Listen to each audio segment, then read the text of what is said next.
ప్రియమైన దేవుని బిడ్డలారా, మరి అంటే ఈ ఉదయకాల సమయంలో ప్రభువు నా హృదయంలో పెట్టినటువంటి భారము లేక వర్తమానం ఏంటంటే, ఈ రోజుల్లో మన క్రైస్తవ సాక్ష్యం అది చాలా ప్రాముఖ్యమైనది. క్రిస్టియన్ విట్నెస్, ఈ సాక్ష్యం అనేది క్రైస్తవులకు చాలామందికి అర్థం కాదు. నా ప్రసంగం యొక్క అంశం ఏంటంటే, దేవుని సంఘము పట్ల దేవుని అంతిమ ఉద్దేశం. సంఘము పట్ల దేవుని అంతిమ ఉద్దేశం, the eternal plan of God or the eternal purpose of God for the church. సంఘం పట్ల దేవుని యొక్క అంతిమ ఉద్దేశం ఇది సంఘం మర్చిపోయింది. అందుకని ఒక భక్తుడు అన్నాడు, సంఘం 3 విషయాలు మర్చిపోయిందట. సంఘం 3 విషయాలు మర్చిపోయింది. ఒకటేంటంటే, సంఘము దేవుని వాగ్దానాల్ని మర్చిపోయింది. రెండవది దేవుని శక్తిని మర్చిపోయింది. మూడవది తన శత్రువు ఎవడో మర్చిపోయింది. సంఘం 3 విషయాలు మర్చిపోయింది. ఒకటి, దేవుని వాగ్దానాలను మర్చిపోయింది. వాగ్దానాలు ఏంటో సంఘానికి తెలియదు. రెండవది, అది ఇంకొక రోజు చెప్తాను మీకు, బైబిల్లో ఉండేటువంటి అత్యున్నతమైనటువంటి వాగ్దానం ఏంటో నేను మీకు జ్ఞాపకం చేస్తాను. సంఘము దేవుని యొక్క వాగ్దానాలు మర్చిపోయింది. రెండవది, సంఘము దేవుని యొక్క శక్తిని మర్చిపోయింది. మూడవది, సంఘము తన శత్రువును మర్చిపోయింది. అందుకని the church has lost or forgotten its enemy. శత్రువు ఎవడో తెలియదు. ఇప్పుడు శత్రువు ఎవడో తెలియక అందుకనే భార్య భర్తలతో అనుకుంటున్నారు. అది ప్రాబ్లం. శత్రువు ఎవడో తెలియక అత్తమామలు, ఆడపడుచు, అక్క చెల్లెళ్ళు, అన్నదమ్ములు, తల్లిదండ్రులు, పిల్లలు, అక్క చెల్లెళ్ళు, వీళ్ళందరూ కూడా ఒకరినొకరు తన్నుకుంటున్నారు. ఎందుకని ఇలా వీళ్ళందరూ ఒకరినొకరు పోట్లాడుకుంటున్నారంటే వీడికి తన శత్రువు ఎవడో తెలియదు అన్నమాట. అర్థమైందా? నీ శత్రువు నువ్వు మర్చిపోయావు. నీకు నిజంగా నీ శత్రువు ఎవడో నీకు తెలిస్తే, నీ శత్రువు ఎవడో నీకు బాగా అర్థమైతే నువ్వు ఎవరితో దెబ్బలాడవు తెలుసా ఆ విషయం. నువ్వు మిగతా వాళ్ళందరితో దెబ్బలాడుతున్నావంటే, నీ భర్తతో దెబ్బలాడుతున్నావు, లేక నీ భార్యతో దెబ్బలాడుతున్నావు, లేకపోతే నీ అక్కతో, చెల్లితో, తమ్మునితో, కొడుకుతో, కూతురుతో, మామతో, అత్తతో, ఆడపడుచుతో, లేకపోతే ఇరుగు పొరుగు వారితో, ఆఫీసులో బాస్తో, లేక సబార్డినేట్స్తో, లేకపోతే ప్రయాణం చేస్తున్నప్పుడు తోటి ప్రయాణికులతో, ఆటో వాడితో, ట్యాక్సీ వాడితో, కూరగాయల వాడితో, లేకపోతే రేషన్ కొట్టు వాడితో, ప్రభుత్వ అధికారులతో నువ్వు దెబ్బలాడుతున్నావంటే అర్థం ఏంటంటే, నేను ఒక విషయం గట్టిగా చెప్పగలను, నీకు నీ శత్రువు ఎవడో అర్థం కాదు. నీ శత్రువు ఎవడో నీకు బాగా అర్థమైతే నువ్వు వీళ్ళందరిలో ఎవరితో నువ్వు దెబ్బలాడవు. You will never fight with anyone if you really understand who is your enemy. నీ శత్రువు ఎవడో నీకు బాగా అర్థమైనప్పుడు నువ్వు ఎవరితో దెబ్బలాడలేవు. అందుకని ప్రియులారా, సంఘం తన శత్రువును మర్చిపోయింది, దేవుని శక్తిని కూడా మర్చిపోయింది. What happened to the power of God? What happened to the power of God? దేవుని శక్తి ఏమాయను? ఏంటి దేవుని శక్తి? చాలామంది ఏమనుకుంటున్నారంటే, సువార్త నమ్మువానికి ఏమనుంది బైబిల్లో?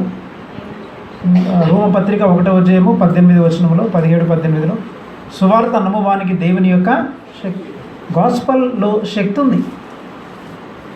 సువార్త అంటే శక్తి కలిగింది.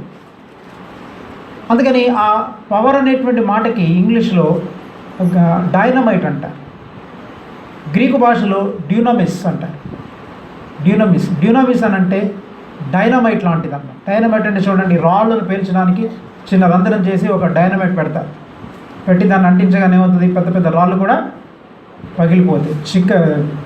చిన్న చిన్న రాళ్ళు ముక్కలన్నీ అలా పేలిపోతాయి. అలాగనే దేవుని యొక్క వాక్యం ఏంటంటే, it's a dynamite. If you really receive the word of God as a dynamite in your life, you must be broken up in your personal life. దేవుని యొక్క వాక్యమే కనుక ఒక డైనమైట్ లాంటిది అయితే ఆ డైనమైట్ వంటి వాక్యాన్ని నీ హృదయంలోనికి అంగీకరిస్తే నీ హృదయం ఏమైపోవాలి? పేలిపోవాలి. Very good. ఏమైపోవాలి? పేలిపోవాలి. నీ హృదయం అంతా ఏమైపోవాలి? నీవు దేవుని సన్నిధిలో విరిగిపోవాలి. నీ దేవుని సన్నిధిలో నీ బ్రతుకంతా కూడా విరిగి నలిగిన మనస్సు కలిగి నువ్వు జీవించాలి. ఎన్ని ప్రసంగాలు విన్నా నీ హృదయం కరగట్లేదంటే, నువ్వు పేలిపోలేకపోతున్నావంటే, నువ్వు పగిలిపోలేకపోతున్నావంటే, నువ్వు విరిగిపోలేకపోతున్నావంటే అర్థం ఏంటంటే you are not receiving the true gospel. ఈ సత్య సువార్తని నీ హృదయంలోనికి నీవు స్వీకరించట్లేదు, అంగీకరించట్లేదు. ఈ సత్య సువార్త నీ దగ్గరకు వచ్చినప్పుడు నువ్వు ఏదో ఒకటి అడ్డుపెట్టి దేవుని యొక్క సత్య సువార్తను అడ్డుకుంటున్నావు. అందుకని ఇప్పుడు చాలామంది ఎందుకు విరిగిపోలేకపోతున్నారు? ఎందుకు వారి హృదయాలు కఠినములవుతున్నాయి? ఎరిగి ఎరిగి భక్తుడు అంటాడు, ఎరిగి ఎరిగి నేను చెడిపోతుని యేసుని గాయమును రేపితిని. ఎరుగుచున్నారు చాలామంది, దేవుని వాక్యాన్ని వింటున్నారు, కానీ హృదయాలు ఏమవుతున్నాయి చెప్పండి? కఠినమైపోయి చెడిపోతున్నారు చాలామంది. ఎందుకొరకనంటే దేవుని యొక్క వాక్యము నీకు అది శక్తిగా లేదు. అందుకే పౌలు అంటాడు 1 కొరింథీ 1:18 ఏమంటాడంటే, నశించున్న వారికి సిలువను గూర్చిన వార్త వెర్రితనముగా ఉన్నది, కానీ రక్షింపబడుచున్న మనకు అది దేవుని యొక్క శక్తి. సరే, సువార్త శక్తి. రెండవది సిలువ శక్తి. ఈ సిలువ కూడా శక్తి కలిగింది సిలువ. నువ్వు నశించిపోయే వాడివైతే నీకు వెర్రితనముగానే కనబడుతుంది. ఇదేం బోధ, ఇదేం ప్రసంగము, ఈయనేం పాస్టరు, ఇదేం సంఘము అని అనిపిస్తుందా? నీకు వెర్రితనంగా అనిపిస్తుందా? నీవు నశించిపోతున్నటువంటి స్థితిలో ఉంది.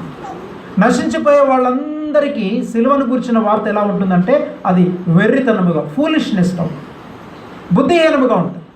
అలాంటి బోధకులు ఫూలిష్ పీపుల్గా, ఫూల్స్గా కనబడతారు. అలాంటి సంఘము బుద్ధిహీనమైన సంఘముగా కనబడుతుంది. అలాంటి వ్యక్తులు బుద్ధిహీనమైన వ్యక్తులుగా కనబడతారు. అలాంటి సువార్త ఫూలిష్నెస్గా కనబడుతుంది, వెర్రితనంగా కనబడుతుంది. కానీ రక్షింపబడుచున్న మనకు ఆ వాక్యాన్ని అప్లై చేసుకొని అన్వయించుకొని జీవించాలనుకునేటువంటి మనకి అది దేవుని యొక్క శక్తి. ప్రభునందు ప్రియమైన దేవుని బిడ్డలారా, have you really received the true power of the cross of Calvary and the true power of the gospel of Christ? యేసుక్రీస్తు యొక్క నిజమైనటువంటి సువార్త శక్తి, యేసుక్రీస్తు యొక్క శిలువ శక్తి నీ జీవితాన్ని, నీ హృదయాన్ని తాకిందా? అది తాకితే నువ్వు విరిగిపోతావు. అది నిజంగా మన హృదయాలని టచ్ అయితే మనం ఏడవకుండా ఉండలేము. ఎవరో వచ్చి మనం చెప్పనక్కర్లేదు. మనం దాని గురించి, మన జీవితం గురించి ఆలోచించకుండా ఉండలేము మనం. అందుకని మనం యాకోబు భక్తుడు కూడా ఏమంటాడు? పైకి భక్తి గల వారి వలె ఉండి క్షమించండి, తిమోతికి రాసిన 2వ పత్రికలు అంటాడు, పైకి భక్తి గల వారి వలె ఉండి దాని శక్తిని ఆశ్రయించినటువంటి వారు. వీళ్ళందరూ ఏ కోవకు వస్తారంటే చూడండి, 2వ తిమోతికి రాసిన పత్రిక 3వ అధ్యాయము 5వ వచనములు అంటాడన్నమాట. పైకి భక్తి గల వారి వలె ఉండి దాని శక్తిని ఆశ్రయించిన వారినై ఉందరు, ఇట్టి వారికి విముఖుడవై ఉండుము. చాలా జాగ్రత్తగా ఉండండి, ఇలాంటి వాళ్ళతో కలవబాకండి. వారు పైకి భక్తి గల వారి వలె ఉంటారు, కానీ దాని శక్తిని ఆశ్రయించినటువంటి వారు. ఏ శక్తిని ఆశ్రయించలేదు వీరు? సువార్త శక్తిని ఆశ్రయించలేదు. అర్థం? అలాగనే శిలువ శక్తిని వీరు ఆశ్రయించలేదు. నిజంగా దేవుని యొక్క వాక్యం ఏం చెప్తుందనంటే, సువార్త నీకు శక్తిగా ఉంది, అది శక్తి ఉంది సువార్తలో. అర్థమైందండి? There is a power in the gospel. తర్వాత చూడండి, 1 తెస్సలోనిక అనే పత్రికలు కూడా మనం చూడగలం. 1 తెస్సలోనిక 1వ అధ్యాయం 4వ వచనం చదవండి. అంటే దేవుని వాక్యం మన దగ్గరికి ఎలా వస్తుందని అంటే, ఏలయనగా దేవుని వలన ప్రేమింపబడిన సహోదరులారా, మీరు ఏర్పరచబడిన సంగతి అనగా మా సువార్త ఎట్లా ఉందట? మా సువార్త మాటతో మాత్రమే గాక, సువార్తలో ఏముంది? శక్తి ఉంది. మా సువార్త శక్తితోనూ పరిశుద్ధాత్మతోనూ సంపూర్ణ నిశ్చయతోనూ మీ యొద్దకు వచ్చి ఉన్న సంగతి మీకు తెలియదు. అందుకని దేవుని యొక్క వాక్యం మన దగ్గరికి వస్తున్నప్పుడు అది శక్తితో వస్తుంది. మనం దాన్ని రిసీవ్ చేసుకుంటే అది మన హృదయాలను ఏం చేస్తుంది చెప్పండి? విరగొడుతుంది. ఒక విధంగా చెప్పాలంటే పేల్చేస్తాం.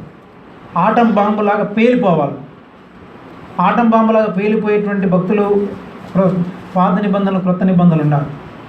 ఉదాహరణకి దావీదు నాతాను ప్రవక్త వచ్చి చెప్పినప్పుడు, ఎవడా మనుషుడని దావీదు కోపంగా మాట్లాడినప్పుడు నాతాను అన్నాడు, ఆ మనుషుడు నువ్వే. ఎవడో గురించి చెప్తున్నాను అనుకుంటున్నావు ఏటయ్యా? వ్యభిచారం చేసి గొర్రెపిల్లను చంపినటువంటి వాడు, గొర్రెపిల్లను కాజేసినటువంటి వాడు, నరహంతకుడు ఎవడో తెలుసా? ఆ నరహంతకుడు నువ్వే. పరస్త్రీని మోహించినటువంటి వాడవు నువ్వే. పరస్త్రీని పాడు చేసినటువంటి వాడవు నువ్వే. పరస్త్రీ యొక్క భర్తను అవమానపరిచి పరస్త్రీ యొక్క భర్తను చంపేసినటువంటి వాడు కూడా నువ్వే. ఇక్కడికి వచ్చి నువ్వు మళ్ళీ భక్తుడిగా వాడిని చంపాలి, వాడిని నరకాలని కబుర్లు చెప్తున్నావే నువ్వు. ఎవడనుకుంటున్నావా మనుషుడు? స్టోరీ అంతా విన్నావా? ఈ స్టోరీ నీ గురించే ఎలగదు చాలామందికి. ఈ స్టోరీ నీ గురించి అని అంటుంటే ఈ దావీదు అనుకుంటున్నాడు స్టోరీ నా గురించి కాదులే, నాతాను ప్రవక్త గారు ఎవరి గురించో చెప్తున్నాడు అనుకుంటున్నాను. చాలామంది చాలా విచారం వేస్తుంది ఏంటంటే, ప్రసంగాలు వినేటప్పుడు కూడా చాలామంది ఏమనుకుంటారంటే, ఈ ప్రసంగము మా అత్తగారు ఉన్నట్టు బాగుండేదండి, ఆవిడకైతే చాలా బాగుంటుందని. అలా ఆలోచిస్తున్నారు మీరు ఎవరైనా? మీరు ఎన్నడూ అలా ఆలోచించకండి. That is a satanic nature. ఈ వర్తమానం వస్తున్నప్పుడు ఈవెన్ నా భర్త గురించి కానీ, నా భార్య గురించి కానీ, నా బిడ్డల గురించి కానీ, కోడల గురించి కానీ, అత్త గురించి కానీ ఆలోచించబాకండి. వెంటనే ఈ వాక్యం విన్న తర్వాత నిజమేనండి, ఈ వాక్యం అయితే పలానోళ్ళకు బాగుంటుంది, చాలామంది వింటున్నారని మనం కామెంట్ చేయడానికి కాదు. ఈ వాక్యం నీకు, నాకు. God is speaking to each one of us individual. చాలామంది అంటే ఏమి ఎరగనోటిలాగా ఉంటారు. మాకేమీ పట్టనట్టు ఏమీ తెలియదండి, అంతా ఎవరి కొరకో చెప్తున్నారు, పలానా వాళ్ళని ఉద్దేశించి, పలానా వాళ్ళ కోసమేమో, ఇది నిజంగా పలానా వాళ్ళకైతే ఇది బాగా తడుతుందండి, వాళ్ళకి ఇది ఈరోజు వాక్యం కరెక్ట్గా వాళ్ళకి సరిపోయిందండి. నువ్వు ఒక పరిసయుడు, అంటే నువ్వు వేషధారి. పలాని వాళ్ళకి ఈ వాక్యం సరిపోయిందని అనుకున్నావంటే నువ్వు పక్కా నంబర్ 1 వేషధారివి, నంబర్ 1 పరిసయుడు, సర్పసంతానం అలాంటివా. అందుకని దేవుని వాక్యం వస్తున్నప్పుడు అది నా దగ్గరికి వచ్చింది, నాతోనే మాట్లాడుతుంది. దావీదు అనుకున్నాడు, స్టోరీ వింటే ఏమనుకుంటున్నాడంటే, ఇది ఎవడో చేశాడు, వాడిని నిజంగా అసలు శిక్షించాలి, చంపాలి, వాడిని అసలు ఉంచకూడదు అని అన్నాడు. ఫైర్ అయిపోతున్నాడు, ఒక్కసారి సోడబుడ్డిలాగా పెరిగిపోయాడు, అసలు బీపీ పెరిగిపోయింది, వాడిని ఏం చేయాలంటే అని అన్నాడు. నాతాను చాలా స్లోగా అన్నాడు, ఎవడో కాదయ్యా, వాడివి నువ్వే అని అన్నాడు. ఒక్కసారి 200 బీపీ ఏమైపోయింది చెప్పండి, సర్రని లో బీపీకి వెళ్ళిపోయాడు. లో బీపీకి వెళ్ళిన తర్వాత కాముకున్నాడా? ఊరికండి నాతాను ప్రవక్త మీరు అట్లా అంటుంటారులేండి, ఏదో పొరపాటును చేసామండి, కుర్రోలు ఉన్నప్పుడు ఆ మాత్రం చేయకపోతే ఎలాగండి, నాదేం తప్పలేదండి, అమ్మాయిదే తప్పండి, నాదేం తప్పలేదండి, ఆయనదే తప్పండి, నేను మామూలుగా బాగానే ఉన్నానండి, నన్ను టెంప్ట్ చేశారండి, నన్ను శోధించారు, అందుకే పాపంలో పడిపోయానండి, నన్నేం చేయమంటారండి అని దావీదు చెప్పాడు. చాలామంది సాకులు చెప్తుంటారు. I don't want to listen such excuses. చాలామంది సాకులు చెప్తారు. ఎప్పుడు సాకులు చెప్పకు. నువ్వు సాకులు చెప్తున్నావంటే నువ్వు తప్పించుకోవడానికి ప్రయత్నించే వ్యక్తి. నీ జీవితంలో ఎన్నటికీ మార్పు రాదు. నువ్వు ప్రతిదానికి సాకు చెప్పడం నేర్చుకున్నావంటే నీ బ్రతుకులో ఎన్నటికీ మార్పు రాదు. క్రీస్తు సారూప్యత నీ జీవితంలో రాదు. Never try to tell any fake lame excuses. ఎందుకయ్యా బైబిల్ చదవలేకపోతున్నాం? నాకు కొంచెం టైం లేదండి. ఎందుకయ్యా పాట సరిగా పాడలేకపోతున్నావు అంటే ఏదోనండి. ఎందుకు టైంకి రాలేకపోతున్నావు అంటే ఆ పని ఉంది, ఈ పని ఉంది. ఇవన్నీ కూడా కుంటి సాగు. I don't believe. నీకు నిజంగా దేవునితో సంబంధం ఉంటే, నువ్వు నిజంగా దేవుడు నీ జీవితంలో కార్యం చేయాలని నువ్వు తలంచినట్లయితే దావీదులాగా ఏడుస్తావు. దావీదు ఏమన్నాడు? వెంటనే సాకులు చెప్పకుండా, అయ్యో నేను పాపము చేసి తిరిగి. ఈ రోజున దేవునికి కావలసింది అలాంటి వాడు. పాపం చేసినందుకు దేవుడు దావీదుని ఆ శిక్ష దావీదు తెచ్చుకున్నాడు, అది వేరే విషయం. కానీ దేవుడికి దావీదు పట్ల ఎంత మంచి మనసు ఉందంటే, పాపం చేసినందుకు వీడు ఇలాంటి పాపం చేసిన ఒక కంట కనిపెట్టుకొని ఉండలేదు దేవుడు. దేవుడు క్షమిస్తే, మానవుడు క్షమిస్తే ఎలా ఉంటుందో చెప్తాను చూడండి. మానవుడు క్షమించాడు అనుకోండి, ఫర్ ఎగ్జాంపుల్ నా ఎడల నా భార్య తప్పు చేసినప్పుడు నా భార్య నేను క్షమిస్తాను. కానీ ఒక కంట కనిపెట్టుకొని ఉంటాం. ఒక కంట కనిపెట్టుకొని ఉంటాం. ఎలా కనిపెట్టుకుంటామంటే, ఏదో ఒక రోజు నా భార్య నాకు మళ్ళా దొరకపోద్దా, తప్పు పట్టుకోవచ్చు, లేకపోతే నాకు మళ్ళీ కీడు చేయొచ్చేమో, లేదా నా భర్త నన్ను ఇలా చేశాడు, నేను క్షమించాను కానీ ఆయన ఈయన నమ్మడానికి వీల్లేదండి, ఏదో ఒక రోజు నన్ను కొట్టేస్తాడు, ఏదో ఒక రోజు నన్ను విడిచిపెట్టేసి ఇంకొక ఆవిడని పెళ్లి చేసుకుంటాడేమో భయం. ఇది మానవుడు క్షమించిన విధానం. కానీ గుర్తుపెట్టుకోండి, దేవుని క్షమాపణ ఎలా ఉంటుందంటే, ఒక్కసారి క్షమించాడంటే ఆయన ఇక తన జీవితంలో ఎన్నడూ మర్చిపోడు. ఆయన మెమరీ కార్డులు ఉంటుంది కానీ డిస్ప్లే చేయడం కంప్లీట్గా. అందుకేనండి, మీ పాపములను ఇక నువ్వు ఎన్నటికీ జ్ఞాపకం చేసుకోడు. He never remembers. ఎట్లా చూస్తుంటాడంటే, ఈ వ్యక్తి ఎన్నడూ పాపము తప్పు చేయలేదు, ఈయన పరిశుద్ధుడు నీతిమంతుడు అని అలా చూస్తుంటాడు దేవుడు మనల్ని. మనం ఎలాంటి వాళ్ళమంటే, ఒకసారి ఒక వ్యక్తి తప్పు చేసిన వ్యక్తి మనకు దొరికాడు అనుకోండి, జీవితాంతం ఆ వ్యక్తిని ఆ తప్పుడు మనిషిలాగానే చూస్తాం. ఒక స్త్రీ పాపంలో పట్టబడి మనకి దొరికిందనుకోండి, మనం ఏం చేస్తుంటామంటే ఆ వ్యక్తిని జీవితాంతం అలాంటి దృక్పథంతోనే, ఆ పాపపు దృక్పథంతోనే చూస్తుంటాం. ఇప్పుడు ఇది మార్చుకోవాలి మనం, అర్థం, ఇది మార్చుకోవాలి. అందుకని ఇది చాలా కష్టం మానవునికి మార్చుకోవడం. ఇది ప్రాక్టీస్ చేస్తున్నారా మీరు ఎవరైనా? అర్థమైందా? మీరు ఎవరైనా ఇది ఎప్పుడైనా ఆలోచించారా? అర్థమైందా? నేను ప్రాక్టీస్ చేస్తాను. నాకు ఎప్పుడు కీడు చేయలేదు ఈవిడ నాకు ఎప్పుడు కీడు చేయలేదే, ఈయన ఎన్నో పాపాలు చేశాడైతే నాకు తెలియదే, ఒప్పుకున్నాడు కదా పాపం, ఇక మంచివాడే చాలా. దేవుని దృష్టి, దేవుడే ఆ వ్యక్తిని ఎన్నడూ పాపం చేయలేదని చూస్తే నేనెవరిని పాపం చేశాడని చూడాలి. పాపం ఒప్పుకోకపోతే అది వేరే విషయం. ఒప్పుకున్న తర్వాత మనము దేవుని దృష్టితో మనం చూడడం నేర్చుకోవాలి. అందుకని ప్రేమని దేవుని బిడ్డలారా, దావీదును దేవుడు ఎంతగా ప్రేమించాడు, నా హృదయానుసారుడైన మనుషుని ఎందుకు అనగలిగాడు అంటే, దావీదు పట్ల దేవునికి ఏ మనసు ఉంది? ఏమండి, ఒక్కసారి దేవుడు ఒక వ్యక్తిని క్షమిస్తే ఇక మరి ఎన్నడూ తన పాపాలని జ్ఞాపకం చేసుకున్నాడు. అందువలన దావీదును దేవుడు అంతగా ప్రేమించగలిగాడు. అందుకే దావీదు గురించి దేవుడు అలాంటి గొప్ప సాక్ష్యం చెప్పగలిగాడు. ఈ రోజున నీవు నేను నిజముగా నేను పాపం చేశాను, నేను పరస్త్రీని ఉంచుకున్నాను, నేను పరపురుషుని ఉంచుకున్నాను, నేను అక్రమ సంబంధం పెట్టుకున్నాను, లేకపోతే నేను భయంకరమైనటువంటి మోసం చేశాను, నేను పరుల ఆస్తిని నేను కాజేశాను, ఫలాని కంపెనీ ఆస్తిని లేదా కంపెనీ మెటీరియల్ని నా ఇంట్లో తెచ్చుకున్నాను, ఫలాని అన్యాయపు సొత్తును నేను దాచిపెట్టుకున్నాను అని ఒకవేళ దేవునితో మాట్లాడినట్లయితే, నేను ఫలాని వ్యక్తిని చిత్రహింసలు పెట్టాను, ఫలాని వ్యక్తిని నేను ఇప్పటికీ క్షమించలేకపోతున్నా అని నీకు అర్థమైతే, నిజంగా నువ్వేం చేయాలంటే దావీదులాగా గడ్డపార దెబ్బ నీ గుండెల మీద అది గుచ్చబడాల్సింది.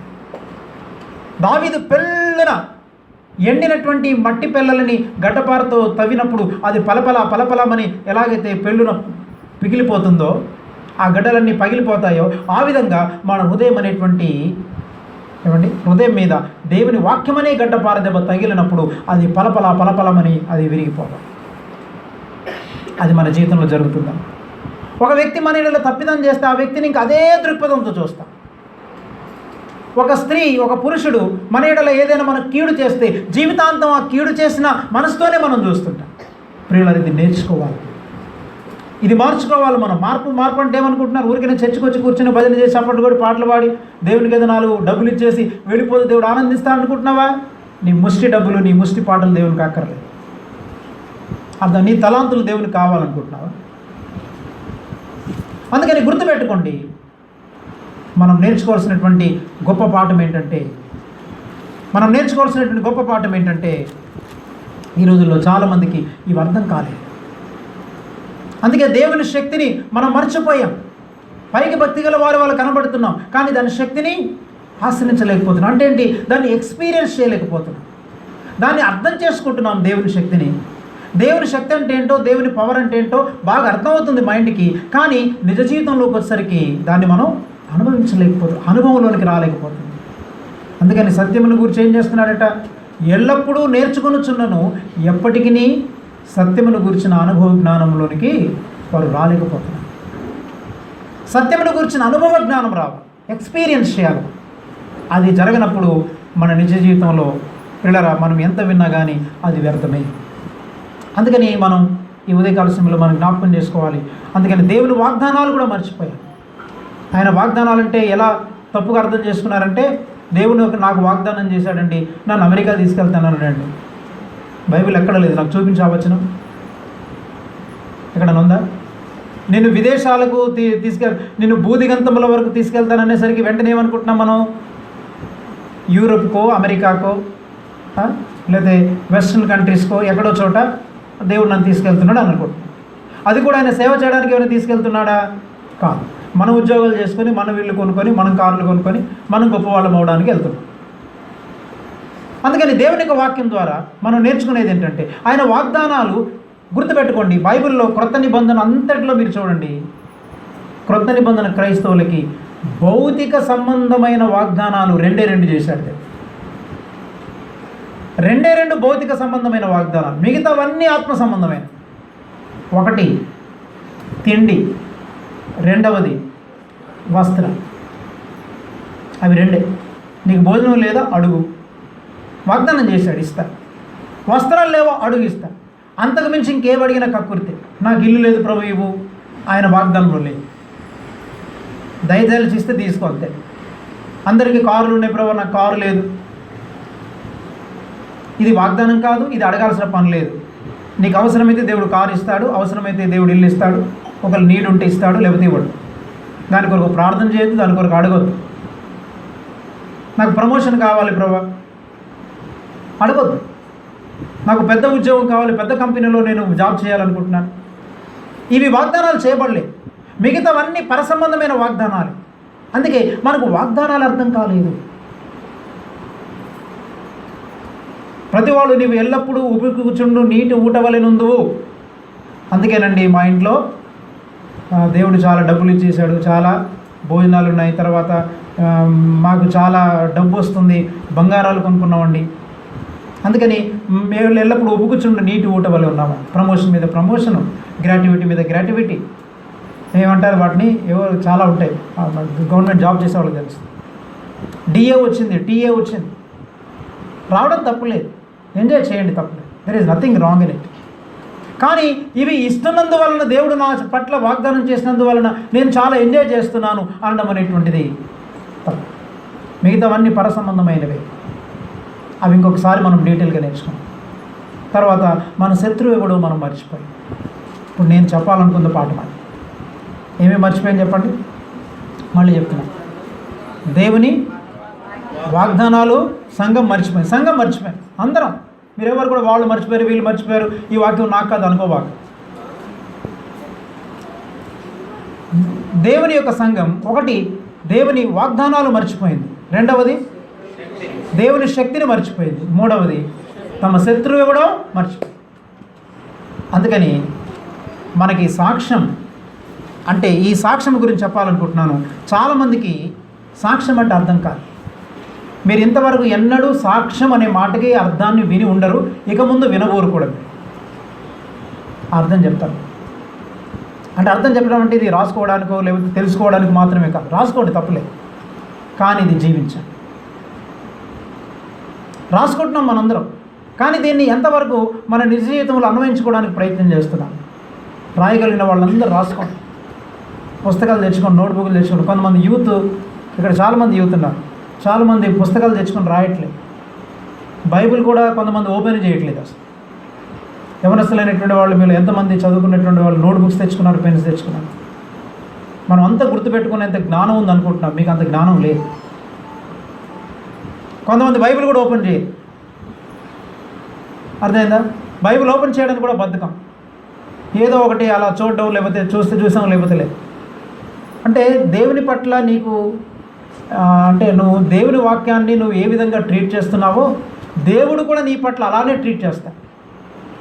నువ్వు ఆయన వాక్యం పట్ల ఎలాంటి అవగాహన కలిగి ఉన్నావో, ఏ విధంగా నువ్వు ప్రవర్తిస్తున్నావో దేవుడు నీ పట్ల కూడా అలానే ప్రవర్తిస్తాడు.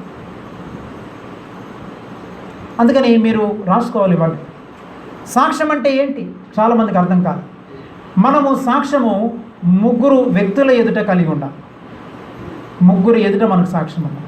ఇంగ్లీష్లో అందుకే నా మెసేజ్ రాశాను, ఇది తెలుగులో ఎక్స్ప్లెయిన్ చేస్తాను. ముగ్గురు ఎదుట మనకు సాక్ష్యం ఉండాలి. ఒకటి ఏంటంటే విట్నెస్ బిఫోర్ పీపుల్, ప్రజల ఎదుట సాక్షి, ప్రజల ఎదుట సాక్షి. రెండవది ఏంటంటే దేవుని ఎదుట సాక్షి. మూడవది ఏంటంటే సాతాను ఎదుట సాక్షి. సాతాను ఎదుట సాక్ష్యం. అయితే దేవునికి సంఘం పట్ల ఉన్నటువంటి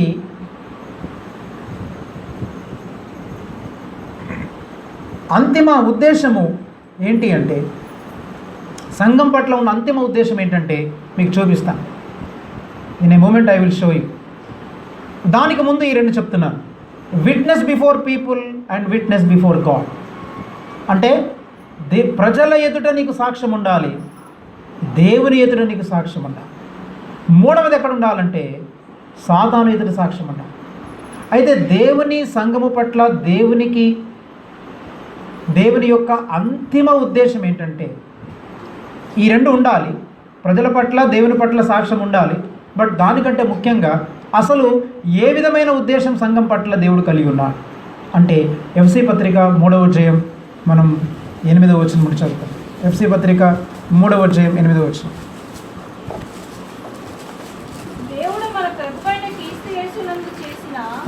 ఒక్క నిమిషం తీయనేవాడు, అందరు తీయ, బైబిల్ ఉన్న వాళ్ళందరూ తీయాలి, కంగారేం లేదు.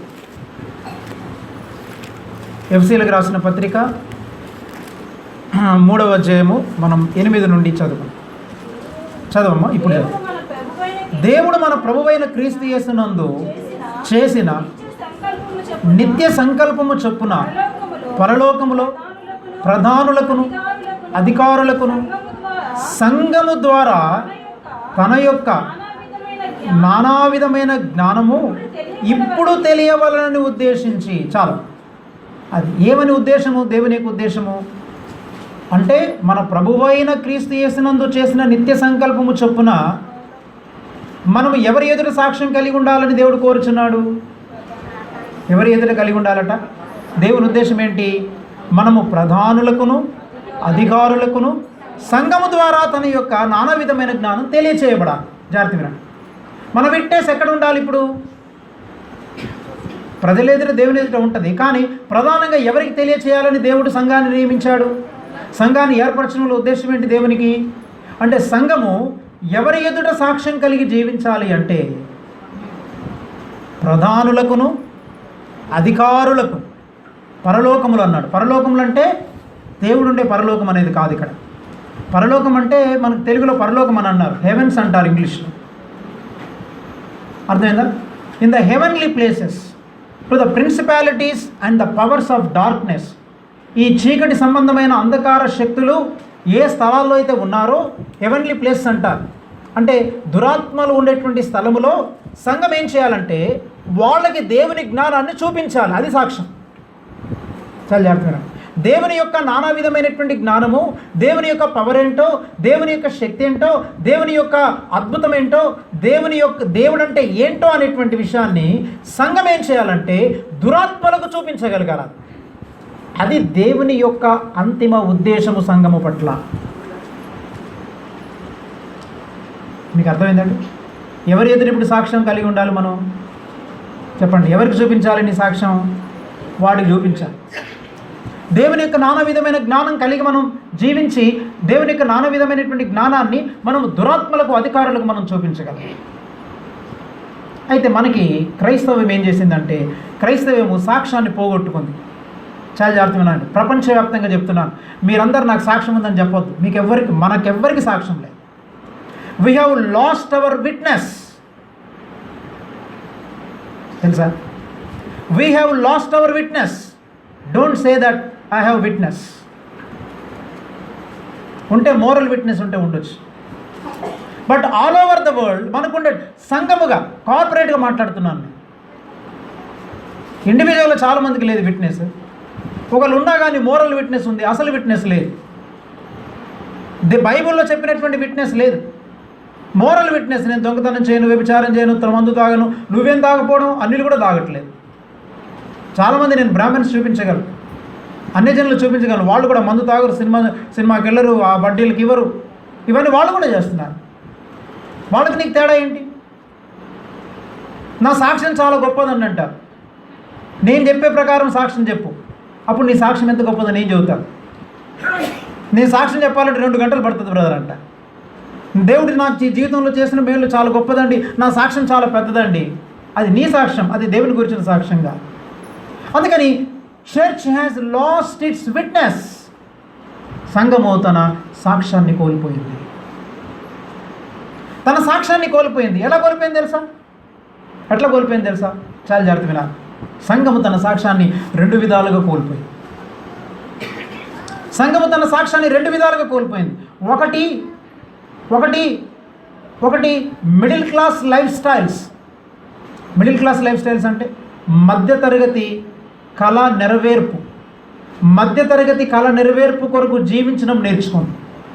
నాకు ఒక ఇల్లు ఉండాలి, నాకు ఒక కారు ఉండాలి, నాకు ఒక ఉద్యోగం ఉండాలి, నేను కొంచెం సంఘంలో ఒక విధంగా సమాజంలో నేను ఒక మనిషిలాగా ఉండాలి, నాకు అంటూ ఫలానిది ఉండాలి అని వాటి కొరకు ఉపవాసాలు ఉండి ప్రార్థనలు చేశారు. సంపాదించుకునేదాకా కష్టపడి ఏదో విధంగా మొత్తం మీద వాటిని సంపాదించేసుకొని వారి మధ్యతరగతి కళ నెరవేర్పు కొరకు ప్రయాసపడి దాన్ని సంపాదించేసుకున్నారు. ఇక మేము చాలా దేవుడు దీవించాడండి మమ్మల్ని అని చెప్పుకుంటున్నారు.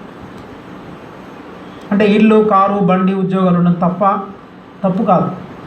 కానీ వాటి కొరకు ప్రయాసపడి అవి లేకపోతే బాధపడిపోయి వాటి కొరకు మనం తృష్ణ కలిగి వాటిని సంపాదించుకొని జీవించి అవి దేవుడిచ్చిన బహుమానాలను చెప్పుకోవడం వల్ల మనం ఏం చేస్తాం? మన సాక్ష్యాన్ని పోగొట్టుకుని మనకు సాక్ష్యం లేదు. అందుకని నువ్వేం చేస్తున్నావంటే నా కొడుకును పెద్ద ఇంజనీర్ చేయాలండి. అదే మిడిల్ క్లాస్ డ్రీమ్ అన్నమాట, మధ్యతరగతి కళ.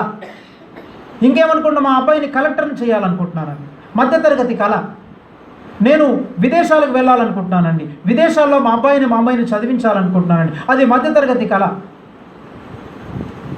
విదేశాలకు వెళ్ళడము, విదేశాల్లో చదవడం కూడా రాంగ్ కాదు. కానీ దేవుడు నిన్ను పంపించాడా? నీ ప్రయాస లేకుండా, నువ్వు ఏమి కష్టపడకుండానే దేవుడు తన చిత్తంలో నిన్ను పలాని చోటికి తీసుకెళ్ళి అమెరికా కానీ, ఇంగ్లాండ్ కానీ, రష్యా కానీ, లేదా ఆస్ట్రేలియా కానీ, ఇంకో పాకిస్తాన్ కానీ ఆ దేశానికి తీసుకెళ్ళి తన చిత్తం చొప్పున నిన్ను వాడుకుంటున్నాడా? మధ్యతరగతి కుటుంబం కళ నెరవేర్పు కొరకు జీవించారు. రెండవది ఏంటంటే లోకాన్ని మనం వెంబడించేస్తాం, అన్యజనుల వలె జీవిస్తాం. అనగా అన్యజనుల వలె అంటే మోడర్నిటీ. ఈ నవీన యుగం యొక్క వలలో మనం చిక్కుకుపోయాం. నవీన యుగం మనల్ని నడిపించేస్తున్నారు. అందుకని మధ్యతరగతి కళ నెరవేర్పు, ఈ నవీన యుగంలో రకరకాలైనటువంటి ఆకర్షణలు, లోకం యొక్క ఆకర్షణలకి మనం లొంగిపోయి మనం వాటి వెనకాల పరిగెడుతున్నాం. అందుకని ఏం జరుగుతుందనంటే చాలామంది ఏమనుకుంటున్నారంటే మనం సాక్ష్యాన్ని కోల్పోయాం. ఎట్లా కోల్పోయాం చెప్తాను, జాగ్రత్త వినండి, చాలా జాగ్రత్త వినాలి. ఏమండి,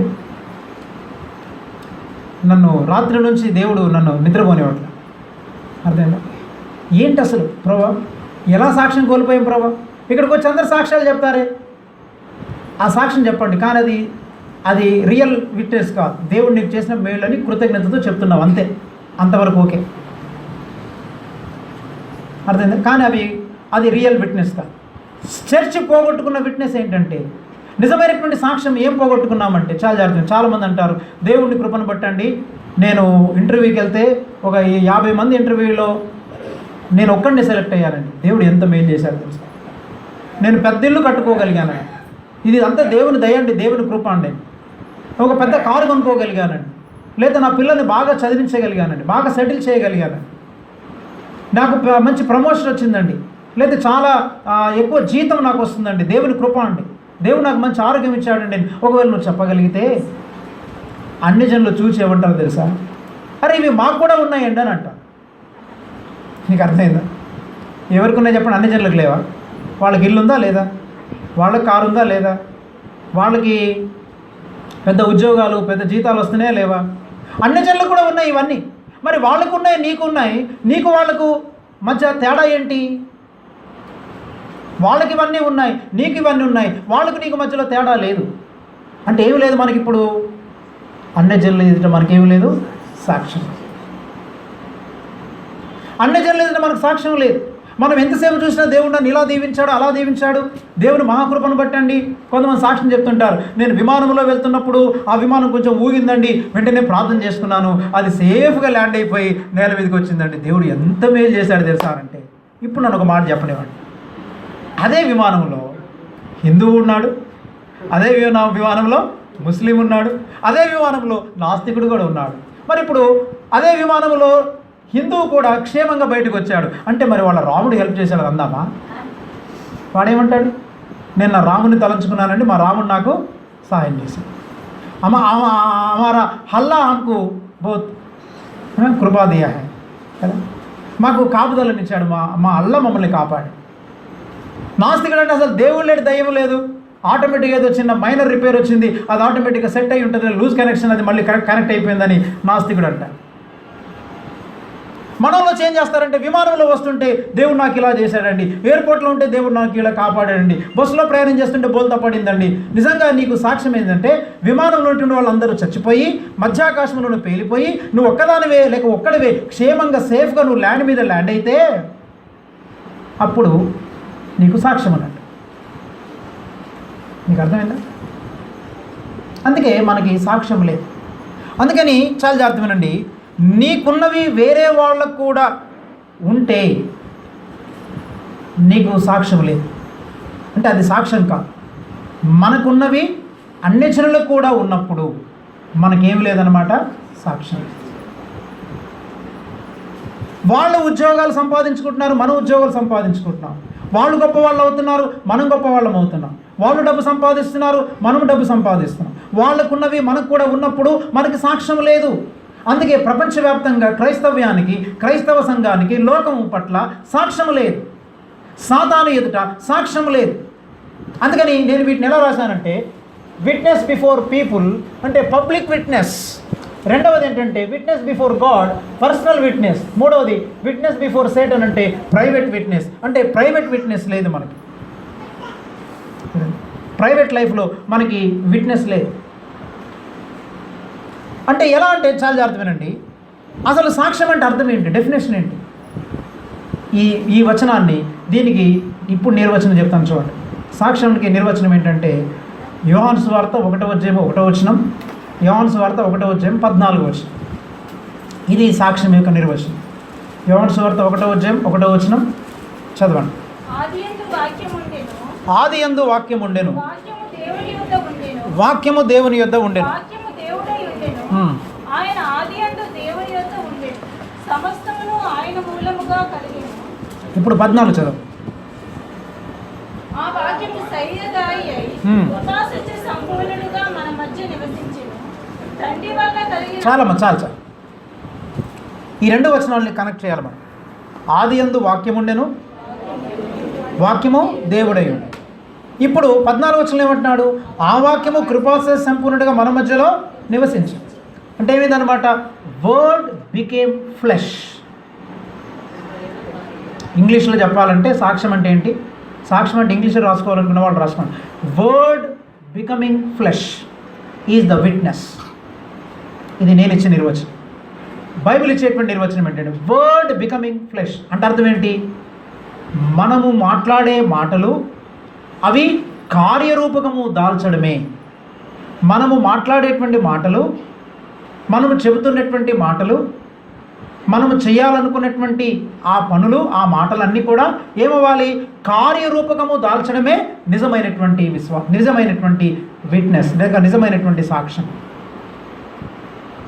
నువ్వు చాలా మాటలు మాట్లాడుతుంటారు చాలామంది, దేవుని కొరకు ఇలా చేయాలి అలా చేయాలి మాటలన్నీ మాట్లాడుతుంటారు, కానీ అది ఎలా మారట్లేదు? ఏమండి?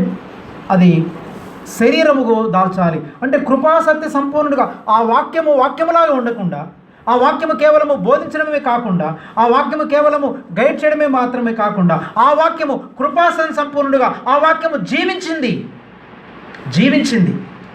ప్రపంచంలో ఉన్న మానవులకు అందరికీ అతీతంగా జీవించింది. ఎవరు కూడా పాపం ఉన్నదని ఎత్తి చూపించకుండా అతీతంగా జీవించింది ఆ వాక్యం. యేసుక్రీస్తు ప్రభు అంటున్నాడు, నాలో పాపం ఉన్నదని మీలో ఎవడైనా నిరూపించగలడా? అందుకని పాపం ఎరగని గొర్రెపిల్ల, పాపము చెయ్యని గొర్రెపిల్ల, పాపమే లేనటువంటి గొర్రెపిల్ల, నిర్దోషమైనటువంటి గొర్రెపిల్లగా ఈ లోకములో జీవించాడు.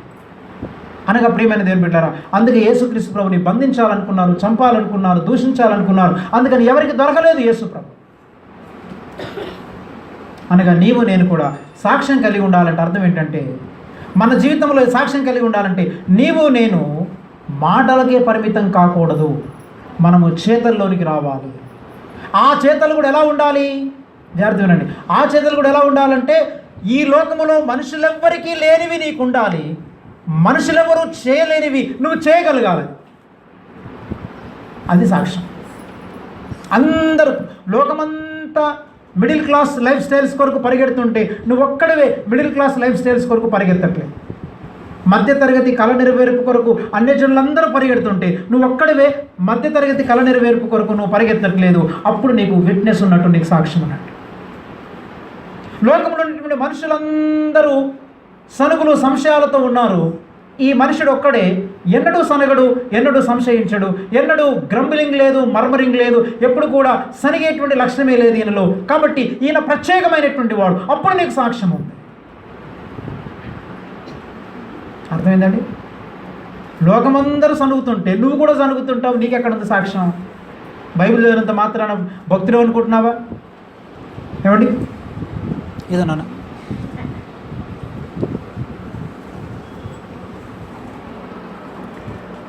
అందుకని మూర్ఖమైన వక్రజనము మధ్య దేవుని జీవవాక్యమును చేత పట్టుకునేటువంటి వారై సనుగులను సంశయములను మానండి. మీరు జ్యోతుల వలె ఉండండి. మూర్ఖమైన వక్రజనమంతా సనుగుతున్నారు. సాతాను ఎదురు సాక్ష్యం ఏంటంటే, సాతాను గాడికి తెలుసు వీడిక్కడ వచ్చి బాగానే పాటలు పాడతాడు, బాగానే ప్రసంగం చేస్తాడు, వీడు ఇక్కడికి వచ్చి బాగానే కబుర్లు చెప్తుంటాడు, భక్తి పాడుకుంటాడు, నీ బతుకంతా నాకు తెలిసే అంటాడు. అందుకని మన ప్రైవేట్ లైఫ్ సాతానుకు తెలుసు. నువ్వు ప్రైవేట్గా ఉన్నప్పుడు నువ్వు సనుగుతూ ముక్కుతూ మూలుగుతూ ఏడుస్తూ భర్తను తిట్టుకుంటూ భార్యను తిట్టుకుంటూ అందరిని తిట్టుకుంటూ అందరి మీద సనుగుతున్నావా? అప్పుడు సాతాను ఏమంటాడంటే, వీడికి ఏమండి అన్ని జనులకి తేడా లేదు. సాతాను ఏం చూడగలగాలంటే నీలో నువ్వు ఒంటరిగా ఉన్నప్పుడు, అరే లోకస్తులందరూ సనుగుతున్నారు, ఈయన ఒక్కడేంటి సనగడే, ఎన్నడు కంప్లైంట్ చేయడే, ఎన్నడు గొనగడే, ఎన్నడు ముక్కుతూ మూలుగుతుండడే. సాతానుకు సాక్ష్యం. ఈ రోజున ప్రియమైన దేవుని బిడ్డలారా, సాతాను ఎదురు సాక్ష్యం ఉందా నీకు? బయటికి బాగానే భార్య పట్ల భర్త పట్ల మంచి ప్రేమానురాగాలు కలిగి ఉన్నారు, లోపల మాత్రం కొంతమంది చూడండి, కొంతమంది అంటుంటారనమాట, తెలంగాణ ఏరు అంటుంటారు, ఓ సూటిపోటి మాటలతో సూదుల్లాగా పొడుస్తున్నాడు మా ఆయన అంట. బయటికి ఏమనండి, బయటకు అమ్మో మీకు అట్టలు కనపడతారులేండి మా ఆయన, బయటికి మాత్రం చాలా మంచివాడండి, లోపల మాత్రం కత్తిపోటు వంటి మాటలు మాట్లాడతాడు. అవన్నీ సాతాను గాడికి తెలుసు, మన బతుకంతా వాడికి తెలుసు. సూదుల్లాగా లోపల మాత్రం భార్యల్ని బాగా గుచ్చుతుంటా, లోపల బాగా శాడిజంని చూపిస్తుంటా. భార్యలు కూడా అంతే, కొంతమంది భర్తలు కూడా అంతే. ఆ శాడిస్ట్ మెంటాలిటీ కలిగి మనం జీవిస్తుంటాం అంతరంగంలో, కానీ బయటికి మాత్రం అది కనబడదు. You have lost the witness before Satan. అందుకే మనకు పవర్ లేదు. మనం ప్రార్థన చేస్తాం, పవర్ లేదు మనకి. పాటలు పాడతాం, మనకు పవర్ లేదు.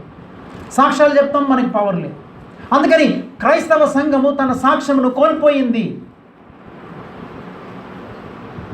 ప్రియమైనటువంటి దేవుని బిడ్డలారా, అందుకని మనము లోకములో సాక్ష్యం కలిగి సాతానుకు చూపించాలి. అధికారులకు, ప్రధానులకు ఈ సాక్షిగా మనం బ్రతకాలని దేవుని యొక్క ఉద్దేశం. దురాత్మలు చూచినప్పుడు, సాతాను మనల్ని చూచినప్పుడు ఏం చెప్పగలగాలంటే, ఏం చెప్పగలగాలి? లోకంలో ఉన్న వాళ్ళందరూ సనుగుతున్నారు, ఈయన సనగడు. లోకంలో ఉన్నటువంటి వాళ్ళందరూ రహస్యంగా పాపాలు చేస్తుంటారు, బయటకు ఒక విధంగా మంచిగా జీవిస్తారు. కానీ ఈవిడ అలా జీవించరు. బయటికి ఎలా బయట లోపల మాత్రం తిట్టుకుంటుంది ఈమె, కానీ బయటికి మాత్రం చాలా మంచిగా మాట్లాడుతుంది. ఈమె జీవితం నాకు తెలుసు. కానీ లోపల వెలుపల ఒకే విధంగా ఉంటుంది ఈవిడ. లోపల బయట ఒకే విధంగా ఉంటాడు ఈయన. అందరూ సనుగుతుంటే ఈయన సనగడు అని నీ గురించి సాతాను తెలుసుకొని భయపడగలగాలి. అందుకని యోబు గురించి సాతానుకు భయం కలిగిందా లేదా చెప్పండి? నీ సేవకుడైన యోబును ఊరికనే నీ యందు భయభక్తులు కలిగి ఉన్నాడా? అందుకని దేవుడు యోబు గురించి ఇచ్చిన సాక్ష్యం ఏంటి అంటే, దేవుడు యోబు గురించి ఎలాంటి సాక్ష్యం ఇచ్చాడు? నా సేవకుడైన యోబు సంగతి ఆలోచించితే సాతానా అంటే, ఇప్పుడు యోబుకి ఎవరి దగ్గర సాక్ష్యం ఉంది? దేవుని దగ్గర సాక్ష్యం. మనకు దేవుని దగ్గర సాక్ష్యం లేదు. మన గురించి దేవుడు నిన్ను నన్ను చూపించి సాతానుతో చెప్పగలిగాను, ఏయ్ సెటర్ లుక్ చూడు ఇక్కడ, నా సేవకుడైన లివింగ్స్టన్ సంగతి నీకు తెలుసా? నేను నా పేరు పెట్టుకుంటున్నాను, మీరందరూ మీ పేరు పెట్టుకున్నాను. నా సేవకుడైన లివింగ్స్టన్ సంగతి మీకు తెలుసా? అతడు చెడుతనమును విసర్జించిన వాడు పాపాన్ని చూచిన వెంటనే పారిపోతారు తెలుసా నీకు? అపవిత్రతను చూచిన వెంటనే పారిపోతారు తెలుసా నీకు? నా యందు భయభక్తులు కలిగి ఉన్నాడు, నేనంటే ఎంత గౌరవం ఆయనకు తెలుసా నీకు? దేవుని యందు భయభక్తులు కలిగి చెడుతనమును విసర్జించిన వాడు యథార్థవంతుడు, నా సేవకుడు యథార్థవంతుడు నీకు తెలుసా? ఎంతగా నువ్వు బెండ్ చేసినా కానీ నా సేవకుడు బెండ్ అయ్యేవాడు కాదు. కమాన్ బెండ్. నువ్వు అందమైనటువంటి ఆకర్షణలతో నా సేవకుని ఎంతైనా బెండ్ చేయి, నువ్వు ఎంత బెండ్ చేయాలనుకున్నా వీడు అసలు ఏ విషయంలో బెండ్ అవ్వడు, నా సేవకుడు తెలుసా అని నా గురించి నీ గురించి దేవుడు చెప్పగలిగినప్పుడు నీకు దేవుని ఎదుట సాక్ష్యం. మనకేంటంటే మనం ఎంత ఎలాంటి వాళ్ళమంటే మనకు మనుషుల ఎదుట సాక్ష్యం కావాలన్నమాట. ఈ రోజుల్లో క్రిస్టియానిటీలో ఉన్న సాక్ష్యం ఎలా ఉందో తెలుసా? చెప్పనివ్వండి. నాకు క్రిస్టియానిటీలో ఉన్న సాక్ష్యం ఏంటంటే మన సాక్ష్యాన్ని కాపాడుకోవాలి అని అంటుంటారే వీళ్ళందరూ. నేను ఇలా రాసుకున్నాను అనమాట. వీళ్ళందరూ ఎలా ఉంటారంటే they want to maintain their witness. We have witness in participating in religious activities. అంటే మతపరమైనటువంటి కార్యకలాపాలలో పాల్గొంటున్నటువంటి విషయాలలో మనకు సాక్ష్యం ఉంది. నీ సాక్ష్యం ఎందులో ఉందంటే ఈ బ్రదర్ రెగ్యులర్గా వస్తారు, ఈయన దశంభాగం రెగ్యులర్గా ఇస్తారు, ఈయన చాలా చక్కగా పాటలు పాడతారు, ఈయన సంఘ కార్యక్రమాలు నడిపిస్తారు, పాస్టర్ గారితో పాటే ఉంటారు, చాలా సంఘమును బాగా ప్రేమిస్తారు, అందరితో చాలా మంచిగా మాట్లాడతారు, ఎంత మంచి భక్తిపరుడండి, ఏదైనా అవసరమైతే వెంటనే ఒక 5,000 10,000 తీసి ఇచ్చేస్తారు. ఎంత మంచి వ్యక్తి అంటే. ఈయన పిల్లలందరూ చాలా రక్షణ పొందారు, అందరూ బాగుంటారు. మనం ఈ సాక్ష్యాన్ని కాపాడుకోవడానికి ప్రయత్నం చేస్తుంటాం అన్నమాట. అరే మన సాక్ష్యం పోద్దురా,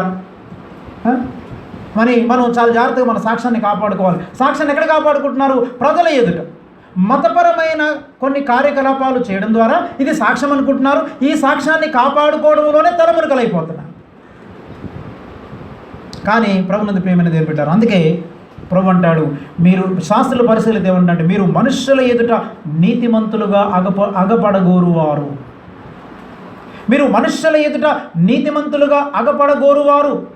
మీరు ఎవరి దగ్గర మీరు నీతిమంతులుగా ఉండాలనుకుంటారంటే మనుషుల ఎదుట మీ నీతిని కనబరుస్తున్నారు, కానీ దేవుని ఎదుట మీరు నీతిమంతులు కాదు. అందుకని మనకు ఒక విట్నెస్ ఎక్కడ పోయిందనంటే పబ్లిక్ విట్నెస్ కలిగి ఉన్నాం. అంటే ప్రేయర్ చేస్తున్నాము, పబ్లిక్గా అటెండ్ అవుతున్నాము, పాటలు పాడుతున్నాము, విట్నెస్లు చెప్తున్నాము, వర్షిప్లు చేస్తున్నాము, ఆరాధనలు చేస్తున్నాము, సంఘాలు కడుతున్నాము, కార్యక్రమాల్లో పాల్గొంటున్నాము. మనకు చాలా పబ్లిక్ విట్నెస్. ఈ పబ్లిక్ విట్నెస్ కొరకు మనం తాపత్రయపడుతుంటాం. ఈయన ఎంత మంచి భక్తిపరుడు అండి. కానీ దేవునికి కావాల్సింది నీ పబ్లిక్ విట్నెస్ కాదు ముఖ్యం. దేవుని ఎదుట నీ సాక్ష్యం ఎలా ఉంది? దేవుడు నీ గురించి ఏం మాట్లాడుతున్నాడు? నా సేవకుడైన యోబు సంగతి ఆలోచించిదివా? సాతానుగాడు లోకమంతా తిరుగుతున్నాడు, ఎవరిని పట్టుకుందాం అని అంటే అప్పుడు దేవుడు సాతాను చూసి, ఏయ్ కమయ్య, ఇదిగో ఇక్కడ ఒక నా సేవకుడు ఉన్నాడు, ఈయన్ని చూచావా నీవు? లోకమంతా చూచావు అంటే ఆయనకి ఎవరు దొరకట్లేదు, అందరూ సనిగేవాడు. సనగనటువంటి వాడు ఎవడున్నాడంటే అప్పుడు దేవుడు భూప్రపంచంలో ఉన్న మానవులందరినీ చూచి ఒక్క వ్యక్తి అయినటువంటి యోబును పట్టుకుని ఏమన్నాడు? నా సేవకుడని యోబు సంగతి ఆలోచించిదివా? యథార్థవంతుడు, నువ్వు ఎంత బెండ్ చేసినా బెండ్ అయ్యేటువంటి వాడు కాదు, నువ్వెంతగా శోధించబడేటువంటి వాడు కాదు, నువ్వెంతగా అతన్ని నీవు ఆకర్షించబడేటువంటి వాడు కాదు. నువ్వు ఎంత పెద్ద అందమైన స్త్రీని తీసుకొచ్చినా, అందమైన పురుషుని తీసుకొచ్చినా, అందమైనటువంటి వస్తువులు తీసుకొచ్చినా, నీవు ఎంత లోక సంబంధమైనటువంటి ఉద్యోగాలు లేదా పొలాలు స్థలాలు తీసుకొచ్చినా కానీ, నువ్వు ఎన్ని లోకరాజ్యాలని నా సేవకుని దగ్గరికి తీసుకొచ్చినా ఆయన బెండ్ అయ్యేటువంటి వాడు కాదు. అందుకని ప్రియులారా గమనించండి, దేవుని ఎదుట మనకు సాక్ష్యం. కొన్ని సాతాను ఎదుట మనకు ఉండాల్సిన సాక్ష్యం ఎక్కడంటే, సాతాను ఎదుట సాక్ష్యం ఉందంటే మన ప్రైవేట్ లైఫ్ అంతా సాతాను తెలుసు, నీ బతుకంతా తెలుసయ్యా, నువ్వు రహస్యంగా ఏం చేస్తావు నాకు తెలుసు. సాతాను కాడంట, నువ్వు ఎన్నన్న కబుర్లు చెప్పు, నీ బ్రతుకు నీ రహస్య జీవితం అంతా సాతాను తెలుసు. ప్రైవేట్లో ఏం చేస్తున్నావు నీవు?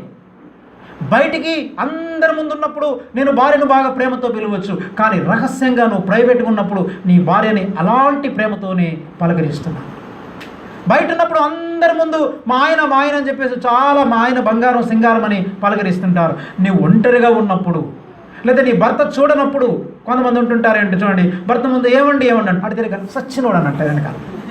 మా ముసలమ్మని మా మామ ఏమనేదంటే, మా తాత చాలా పొడు, చాలా ఆజానుభావం, ఏమండి దాదాపు 6.5 అడుగులు ఉండేవాడు. ఇంత పెద్ద మీసాలు, నల్లగా చాలా హైట్ ఉండేవాడు. ఆ ముసలాయనకి ముసలాయన అంటే మా అమ్మకి చాలా భయం. ఏమని అనగలిగేది కాదు, ఏమే అనేవాడు. అనేసరికి ఏం లేదు అనుకుంటూ వచ్చేది. ఆ ముసలాయన పావాడు తిరగగానే వచ్చినాడు, పటపటా ఇలా ఇరిసేది అనమాట. ఇరగగానే ఏమంటామంటే ఏం లేదు. ఇది తాతకు తెలియకపోవచ్చు, కానీ ఎవరికి తెలుసు? సాతానుకు తెలుసు.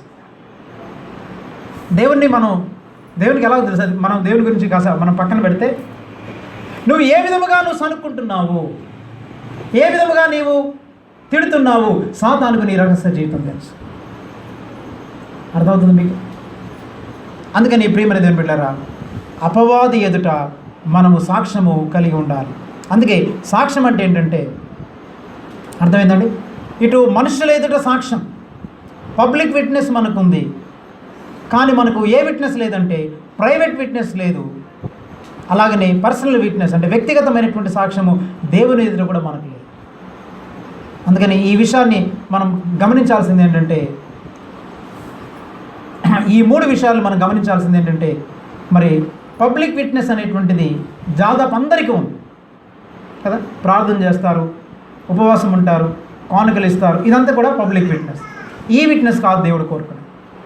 ఏ విట్నెస్ అంటే చెప్పండి? ఏ విట్నెస్ చెప్పండి? దురాత్మల ఎదుట, సాతాను ఎదుట. ఇది గుర్తుపెట్టుకోండి మీరందరూ. నేను వచ్చి మీ జీవితాన్ని చూడదు, ఇంకొకరు వచ్చి మీ జీవితాన్ని చూడదు. కొన్నిసార్లు నీ భర్త నీ జీవితాన్ని చూడకపోవచ్చు, నీ భార్య నీ జీవితాన్ని చూడకపోవచ్చు, నీ పిల్లలు నీ జీవితాన్ని చూడకపోవచ్చు, తల్లిదండ్రులు మీ పిల్లలైన యవనస్తులైన మీ జీవితాన్ని చూడకపోవచ్చు. కానీ నువ్వు ఎలా బ్రతకాలంటే, being a witness before Satan. సాతాను ఎదుట నువ్వు సాక్ష్యం కలిగి జీవించగలగా. సాతాను నిన్ను చూచినప్పుడు ఆశ్చర్యపడగలగా. అందుకని ప్రేరణ ఇంకా చెప్పాలంటే, దేవుని నానా విధమైనటువంటి జ్ఞానము నువ్వు తెలియచేయాలి. నానా విధమైన జ్ఞానం అంటే ఏంటి? జాగ్రత్తగా, నానా విధమైన జ్ఞానం అంటే ఏంటి? దేవుని నానా విధమైన జ్ఞానాన్ని నువ్వు తెలియచేయాలంటే అర్థం ఏంటి? దానికి కూడా అర్థం చెప్తాను చూడండి. దేవుని నానా విధమైన జ్ఞానం అంటే దేవుని ఏదో జ్ఞానం అని కాదు అక్కడ అర్థం. దేవుని యొక్క నానా విధమైన జ్ఞానం అంటే అర్థం ఏంటంటే, జాగ్రత్త, మనము జీవించే జీవితం ఎవరు జీవించలేరు. ఇది రాసుకోండి, మీకు ఎక్స్ప్లెయిన్ చేస్తాను. మనము జీవించే జీవితం ఎవరూ జీవించలేరు, లేక ఇలాంటి జీవితం ఎవరు జీవించగలరు అని ప్రజలు చెప్పగలిగేది దేవుని నానా విధమైన జ్ఞానం. మ్యానిఫోల్డ్ విజ్డమ్ ఆఫ్ గాడ్ అంటే it cannot be explained, it cannot be described and it cannot be defined. That is the manifold wisdom of God. The manifold wisdom of God in your life, if your life cannot be explained, your life cannot be defined, and your life cannot be described. అంటే నీవు జీవించే జీవితం, జాగ్రత్త వినాలి ఈ సత్యం. మీరు వినరు, ఇక జీవితాంతం ఎవరు చెప్పరు మీకు, వినండి. మనము అంటే సాతాను నిన్ను చూచి, లేక లోకంలో ఉన్న ప్రజలు నిన్ను చూచి ఏం చెప్పగలగాలంటే, వా, ఈ వ్యక్తి జీవించినట్లు ఎవడు జీవించలేడు, ఇది చాలా కష్టమండి అని అనగలగాలి. ఎవరు జీవించగలరండి ఇలాంటి జీవితం? ఎవడు బ్రతకగలండి ఇలాంటి బ్రతుకు? ఈ లోకంలో ఉంటే ఇలాంటి జీవితం జీవించగలమా మనం అని మనుషులు, సాతాను నీ గురించి చెప్పగలిగినప్పుడు నీవు దేవుని నానా విధమైన జ్ఞానముతో సాతాను ఎదుట, మనుషుల ఎదుట సాక్షిగా ఉన్నావన్నమాట. అది నిజమైన సాక్షి. ఇది అర్థమైందా మీకు?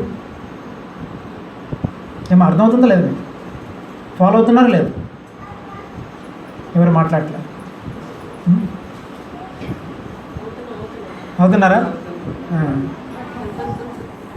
నేనంటే నీకెందుకో ఈ ప్రేమ, నన్ను మరచిపోవెందుకో, నా ఊసే నీకెందుకో, నా యేసయ్యా చాటెదను జీవితాంతము, నా ప్రాణమైన నీవు, ప్రాణమా, నా ప్రాణమా,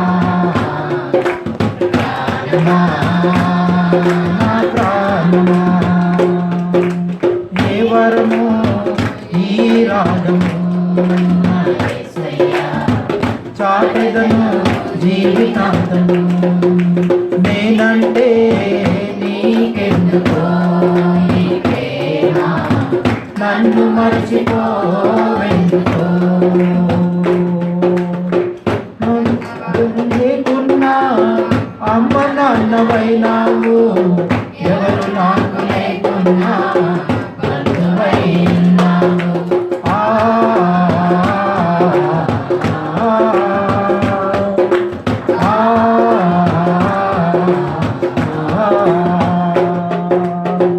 కన్నవారు లేకున్నా అమ్మ నాన్నవైనావు ఎవరు నాకు లేకున్నా బంధువైనావు. ఎందుకింత ఆశ నాపై యేసయ్యా, ఎందుకింత ధ్యాస నాపై యేసయ్యా, ఎందుకింత ఆశ నాపై యేసయ్యా,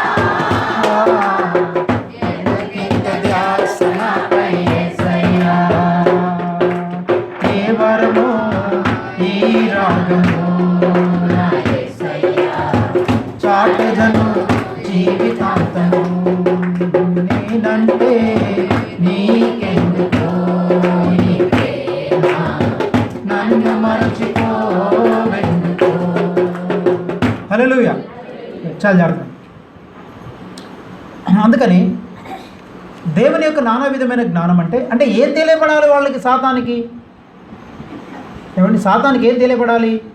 కొంతమంది సాక్ష్యాలు ఏం చెప్తుంటారు చూడండి, దేవుడు నాకు పెద్ద ఇల్లు ఇచ్చాడండి, దేవునికి స్తోత్రం. అది కాదు సాతానికి తెలియాల్సింది. ఓకేనా? చూడండి, దేవుడు ఎంత మంచి కారు ఇచ్చాడు నాకు, దేవుడు నాకు మంచి పెద్ద కారు ఇచ్చాడండి, దేవునికి స్తోత్రం అండి. అది కాదు సాతానికి తెలియాల్సిన సాక్ష్యం. మనం ఏ సాక్ష్యాలు తెలియజేస్తున్నాం? పిల్లలు ఇచ్చాడు దేవుడు, కొడుకునిచ్చాడు, కూతురునిచ్చాడు, పెళ్ళిళ్ళు అయినవి, బంగారం కొనుక్కున్నాను, దేవుడు మహాకృపను పెట్టండి, 6 చివర్ల బంగారం కొనుక్కున్నాను, పాస్ గారు నా కొరకు ప్రార్థన చేయండి, చేస్తాను, కానీ ఆ బంగారము నువ్వు చందపెట్లు వేసేటట్టు ప్రార్థన చేస్తావు. నీకెందుకు బంగారం? అసలు దొంగోడు ఎత్తుకుపోతున్న భయంతో బోళ్ళంత మన దొంగలు తిరుగుతున్నారు. ఆ బంగారం మీద నాకు ఇవ్వండి, నాకు ఎవరు ఇవ్వట్లేదు, నాకు ఇస్తే ఏం చేస్తాను తెలుసా? అర్థమైందా? అందరూ ఎవరైనా సరే, ఈవెన్ మా ఆవిడైనా సరే, ఎవరైనా కానీ నాకు బంగారం ఇవ్వండి అంటున్నాను. అంటే మీకు ఆ కనువిప్పు కలిగినప్పుడు ఇస్తారులేదు, అంతవరకు నేను మిమ్మల్ని ఏమన్నా పెట్టుకోండి, ధరించుకోండి, తప్పులేదు, బంగారం ధరించుకోవడం తప్పేం కాదు. కానీ ఏ ఉద్దేశంతో ధరిస్తున్నారంటే చూసుకుంటారు. కాబట్టి దేవుడు నాకు ఇది అంటే సాతానికి ఏం తెలియజేస్తున్నావు? సాక్ష్యం చెప్పండి. బ్రదర్, ఈయన ఇంటర్వ్యూకి వెళ్తానండి, అసలు ఇంటర్వ్యూ చేయలేదండి, ఏం ఇంటర్వ్యూ చేయకుండా ఊరికనే జాబ్ ఇచ్చేశారు. మా ఊర్లో ఒక నాస్తికుడు కూడా ఉన్నాడండి, శివభక్తుడు ఉన్నాడు, వాడికి కూడా అసలు ఇంటర్వ్యూ చేయకుండా జాబ్ ఇచ్చారు. మరి వాడికి నీకు తేడా ఏంటి? మనం సాతానుకు తెలియజేసేటువంటి సాక్ష్యాలు ఇవి కాదు, లోకానికి తెలియజేయాల్సిన సాక్ష్యం ఇది కాదు. ఇక్కడ నిలబడి మనం అవి కాదు సాక్ష్యాలు చెప్పాల్సింది. దేవుని నానా విధమైన జ్ఞానము తెలియచేయడం అంటే అర్థం ఏంటంటే, ఈ దేవుని జ్ఞానం మనము జీవించే జీవితము ప్రపంచంలో ఉన్న ఏ మానవునికి అది అంతుపట్టకూడదు, అది అర్థం కాకుండా పోవడమే అది దేవుని యొక్క నానా విధమైన జ్ఞానం. ఈయనకు ఉద్యోగం లేదు, ఆస్తి లేదు, వెనుక ముందు సపోర్ట్ లేదు, ఫారెన్ సపోర్ట్ లేదు, ఫాదర్ సపోర్ట్ ఉంది, పరలోకపు తండ్రి, ఈయన ఏమీ లేదు, ఎలా బ్రతుకుతున్నారండి మీరు అని చెప్పగలిగితే అది నిజమైన సాక్ష్యం.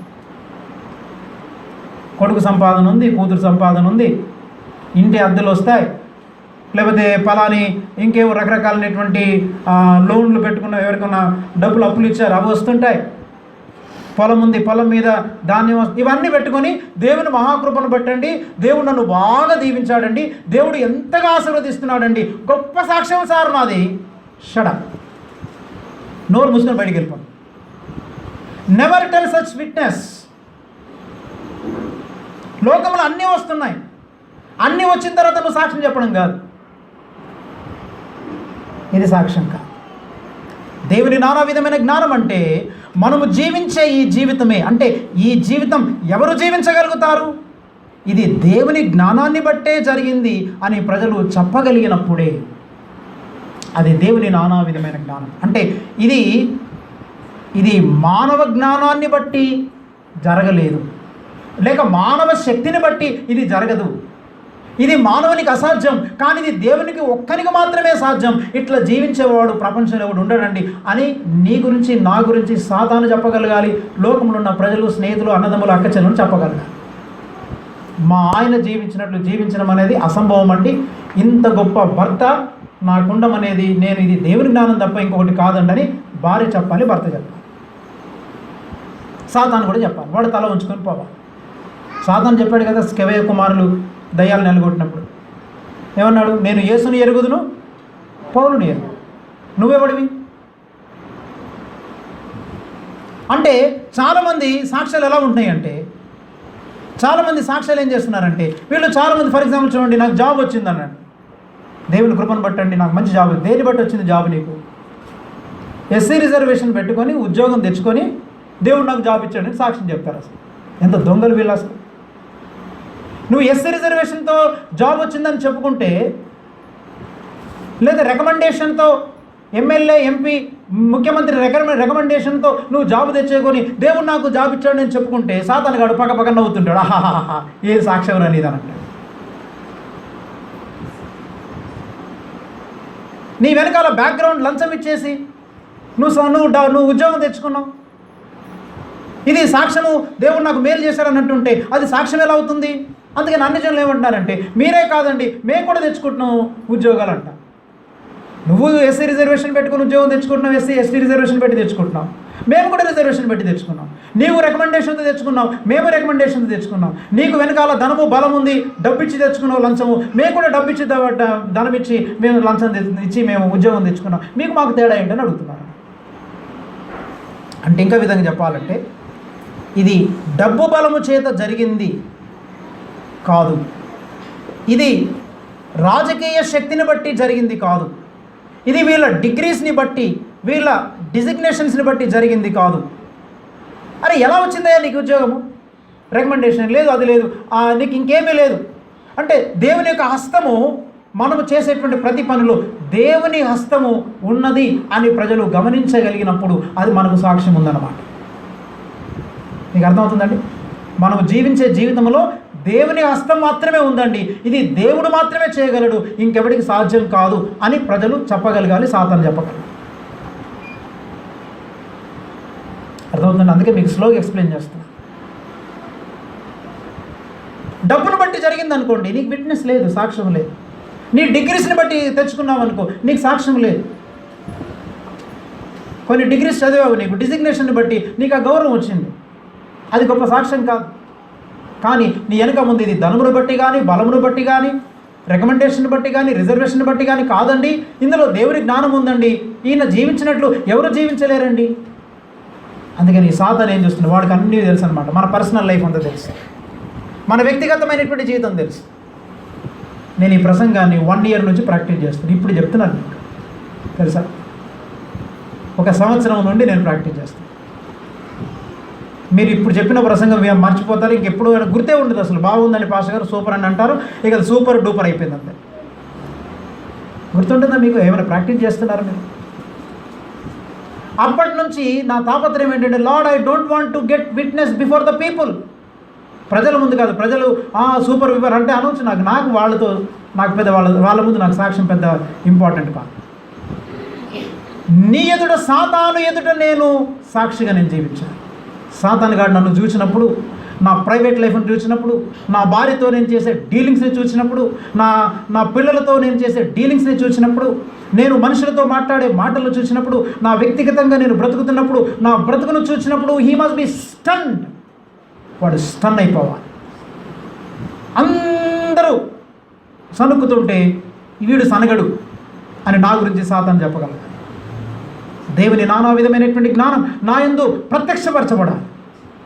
గొప్పదనం కోసం చెప్పట్లేదు. చాలామంది ఇప్పటికంటుంటారు, మీరు ఎలా నిన్న కూడా ఒక ఆయన ఫోన్ చేశారు, ఒక బ్రదర్, సార్ మీరు ఎలా ఉంటున్నారు సార్, మీరు ఎలా గెట్ ఆన్ అవుతున్నారు నాకు చెప్పండి సార్ అన్న. ఎలా గెట్ ఆన్ అవ్వగలుగుతున్నారు మీరు? అర్థమైంది? ప్రియమైన దేవుని బిడ్డలారా, దేవుని నానా విధమైన జ్ఞానం. పాస్టర్ గారు జాబ్ చేస్తారా? లేదండి. మీరేమైనా జాబ్ చేస్తారు? లేదండి. మీకంటే జీతమా? జీతం లేదండి. అలా అని చెప్పేసి అని అడుక్కుంటున్నామా? లేదండి. మరి ఎలా ఉంటున్నారు? సమృద్ధిగా తింటున్నామండి. ఇంకెలా ఉంటున్నారు? మాకు దేవునిచ్చిన ఆశీర్వాదం వేరే వాళ్ళు కూడా ఫ్లో అవుతుందండి.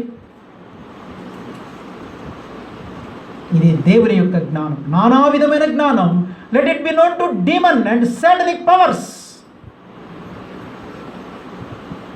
తెలుస్తుందా సాతాను పవర్స్కి తెలుస్తున్నాయా నీ గురించి? ప్రేమైన దేవుని బిడ్డ గమనించండి. దేవుని నానా విధమైన జ్ఞానం అంటే ఏంటంటే ఈయన జీవించినట్లు ఎవడు జీవించాడండి. ఎవరు జీవిస్తారండి ఇలాగా? ఇది కష్టమండి అని నీ గురించి చెప్పగలిగినప్పుడే ఆ నానా విధమైన జ్ఞానం దురాత్మలకు ఏమండి చీకటి సంబంధమైనటువంటి అంధకార సంబంధమైనటువంటి లోకనాథులకు బయలుపరచబడాలి. అందుకని ఒక 2-3 ఉదాహరణలు చూపించి నేను ముగిస్తాను పిల్లగా. చూడండి, ఇలాంటి అంటే దేవుని హస్తము మాత్రమే ఉన్నది, ఇంకేది లేదు అని చెప్పడానికి 3 ఉదాహరణలు చెప్తాను. చూడండి. నంబర్ వన్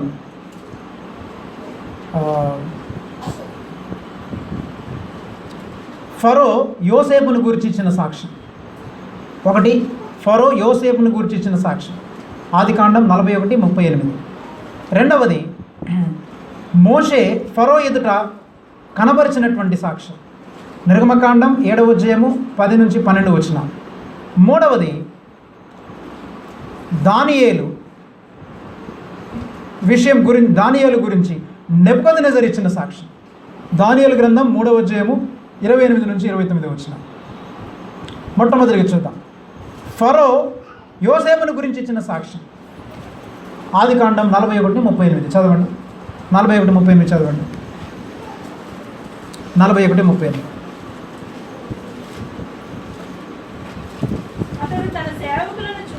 అతడు తన సేవకులను చూచి ఆగండి, ఇతని వలె దేవుని ఆత్మ కలిగిన మనుషుని కనుగొనగలమా అనెను. ఇప్పుడు అర్థమైందా దేవుని నానా విధమైన జ్ఞానం అంటే? ఇంకా తీయలేదా? తీయండి బాగా త్వరగా. మళ్ళీ చదువు తల్లి. అతడు తన సేవకులను చూచి ఇతని వలె దేవుని ఆత్మగల మనుషుని కనుగొనగలం. ఆగండి, ఎవరు చెప్పారు ఇది? అన్యుడు చెప్పాడా లేకపోతే తన తోటి సహోదరుడు చెప్పాడా? అన్యుడు. ఫరో ఏమన్నాడు? ఇతని వలె దేవుని ఆత్మ కలిగిన మనిషిని కనుగోగలమా మనం అసలు అంటే? ఫరో ఏం గమనించాడు? దేవుని హస్తం ఈయనతో ఉన్నది. God's hand behind him. God's hand is behind him. There is the power of God behind him. There is the presence of God with him. దేవుని శక్తి ఈయనతో ఉన్నది, దేవుని సన్నిధి ఈయనతో ఉన్నది, దేవుని హస్తం ఈయనతో ఉన్నది. Oh my goodness. ప్రియులారా, నీ గురించి నువ్వు చెప్పుకోవద్దు. నేను ఇంత గొప్పోడిని, అంత గొప్పోడిని, నేను చాలా దీనుణ్ణి, నేను బాగా నా భర్తను ప్రేమిస్తాను, నా భర్తకు నేను చాలా సపరిచర్యలు చేస్తాను, తర్వాత సట్టితో పట్టుకుని కొడతావు, ఏమండి గిన్నెలు విసిరేస్తావు. కొంతమంది ఏ విసిరేయకపోయినా కానీ లోపల నుంచి బాణాలు విసిరేస్తుంటారు కదా. భర్తల గురించి చెడుగా చెప్తుంటారు, అలాగే భార్యల గురించి చెడుగా చెప్తుంటారు, అత్తల గురించి చెడుగా మాట్లాడతారు, కోడల గురించి చెడుగా మాట్లాడతారు. ఈ మాట్లాడి సాతానుగాడు వింటాడనమాట. వాడికి బాగా తెలుసు ప్రైవేట్ లైఫ్, అందుకని వాడు భయపడ్డు. ఇతని వంటి దేవుని ఆత్మ కలిగిన మనుషుని కనుగొనగలమా? వా, what a great witness it is. That is the witness అంటూ డెమనిక్ పవర్స్. ప్రేమైన దేవుని బిడ్డ, నువ్వు నేను దేవుని ఎదురు నిలబడ్డప్పుడు ఈ దినమున నీ గురించి నా గురించి ఇలాంటి అన్యచనలు చెప్పగలరా? ఇలాంటి మనుషుని ఎక్కడైనా కనుగొనగలమా? ఇలాంటి పాస్టర్ గారిని ఎక్కడైనా చూడగలమా? ఇలాంటి క్రైస్తవుని ఎక్కడైనా చూడగలమా? ఎవడు చూడలేమండి ఇలాంటి క్రైస్తవుని అని మన గురించి చెప్పగలిగేటువంటి సాక్ష్యం కావాలి. అది పిల్లు ఇచ్చాడు, పొలం ఇచ్చాడు, కారు ఇచ్చాడు, బండి ఇచ్చాడు, బంగారం ఇచ్చాడు, ఎవడికి లేవో అందరికీ ఉన్నాయి. బట్టలు ఇచ్చాడు, ప్రార్థన చేస్తే ట్రైన్ ఆలస్యం అయిపోయింది, దేవుడి కృప బస్సులు వెళ్తుంటే యాక్సిడెంట్ అవ్వలేదు, నేను బతికి బయటపడ్డాను. These are all foolishness. సాక్ష్యాలన్నీ ఇవే మనకి. రెండవ సాక్ష్యం ఏం చెప్పాను?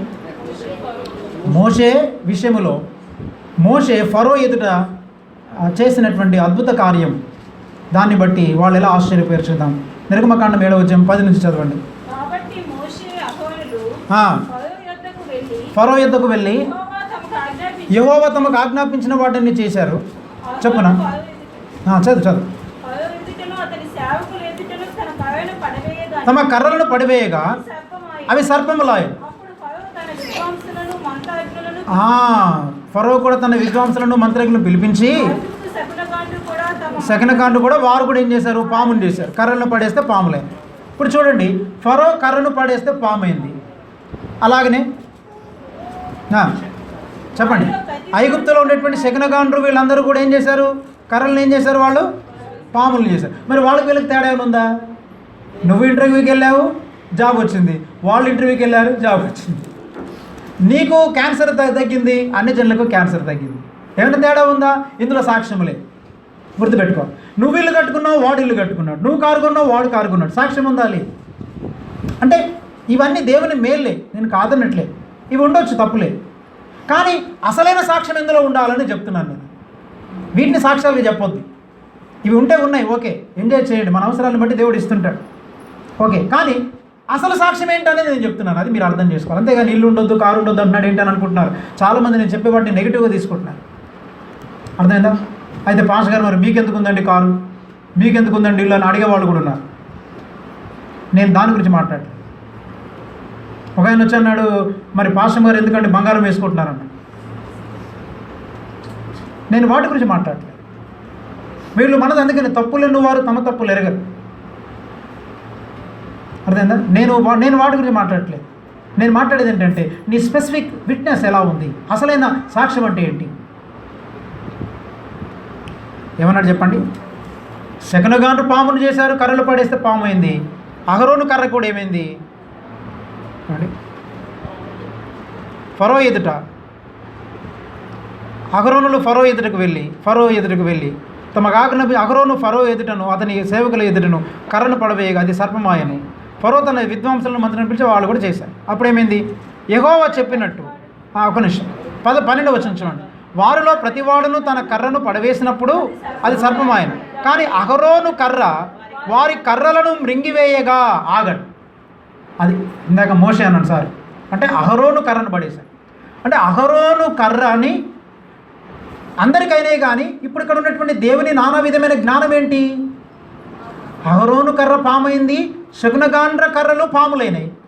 కానీ ఇందులో గొప్పతనం ఏం లేదు, సాక్ష్యం ఏం లేదు, దేవుని జ్ఞానం ఏం లేదు. కానీ అహరోను కర్ర శకునగాండ్ర కర్రలను మృంగివేయడం అనేది దేవుని నానా విధమైన జ్ఞానం. It cannot be explained, it cannot be described, it cannot be defined. ఇది ఎవరు చేయలేరు, ఇక అంతటి తాగిపోయింది అంతే. ఈ పాము ఆ పాములను మింగింది, కానీ ఆ పాములు ఈ పామును మింగలేకపోయింది. ఫరో ఎదుట దేవుడు అద్భుతమైనటువంటి సాక్ష్యాన్ని కనపరిచాడు. అహరోను యొక్క సాక్ష్యం. అహరోను ఫరో ఇశ్రాయేలు ప్రజల కొరకు వారు చేసినటువంటి గొప్ప అద్భుతమైనటువంటి కార్యం ఏంటంటే ఇది దేవుని నానా విధమైనటువంటి జ్ఞానం ఫరోకు తన సేనలకు తెలియపరచబడింది. నా ప్రియమైనటువంటి దేవుని బిడ్డలారా, ఇలాంటి సాక్ష్యాలు ఉన్నాయా మనకి? మూడవదిగా చివరిగా మనం చూసుకుందాం ప్రేరణ. మూడవది ఏంటంటే దానియేలు గ్రంథంలో షడ్రక్ మెషక అబేద్నెగోల విషయంలో నెబుకద్నెజరు ఇచ్చినటువంటి సాక్ష్యం చూద్దాం మనం. దానియేలు గ్రంథం ప్రకటన గ్రంథం తర్వాత ఉంటుంది, చూడండి. ప్రకటన గ్రంథం తర్వాత దానియేలు గ్రంథం తీసేరు. దానియేలు గ్రంథం 3వ అధ్యాయము 28వ వచనం.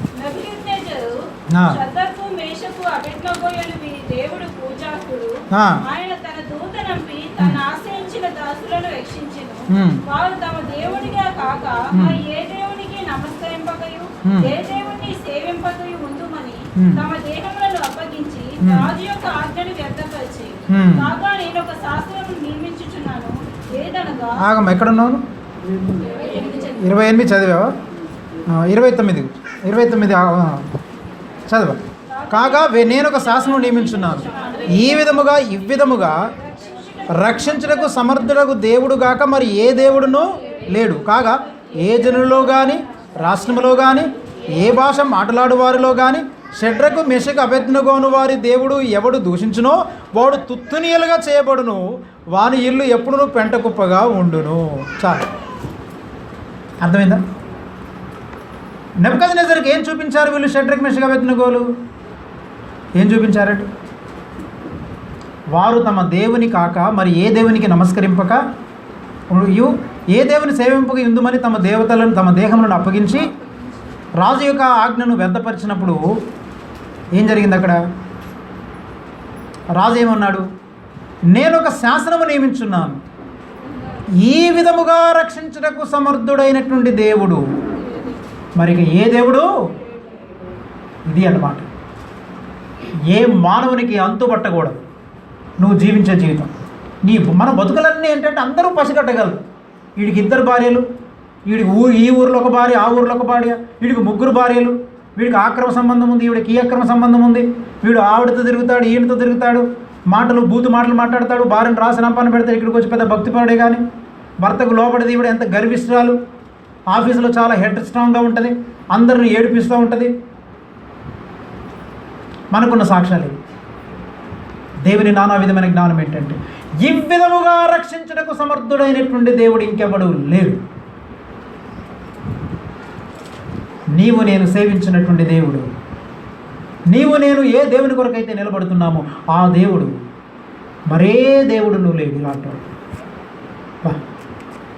యేసు లాంటి దేవుడు ఎక్కడైనా ఉన్నాడా? యేసు లాంటి దేవుడు ఎక్కడైనా ఉన్నాడా? నేనే జీవ మార్గమని ఎవరైనా అన్నారా?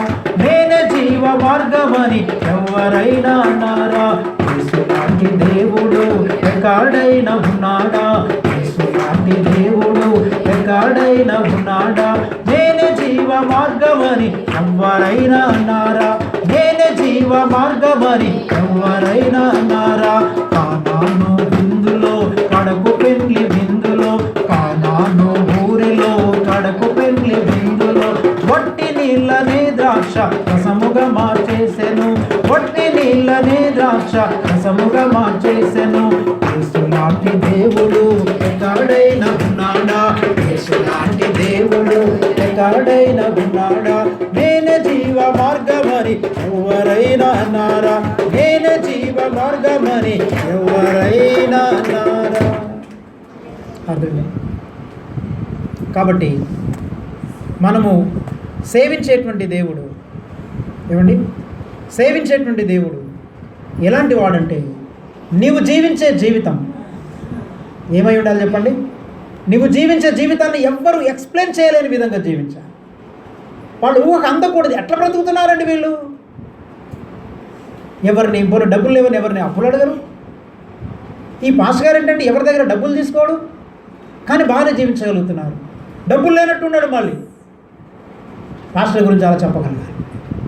ఈయనేంటంటే ఎవరి దగ్గరికి వచ్చి చేయి చాపుడు, అది లేదు ఇది లేదని ఎప్పుడు కంప్లైంట్ చేయడు.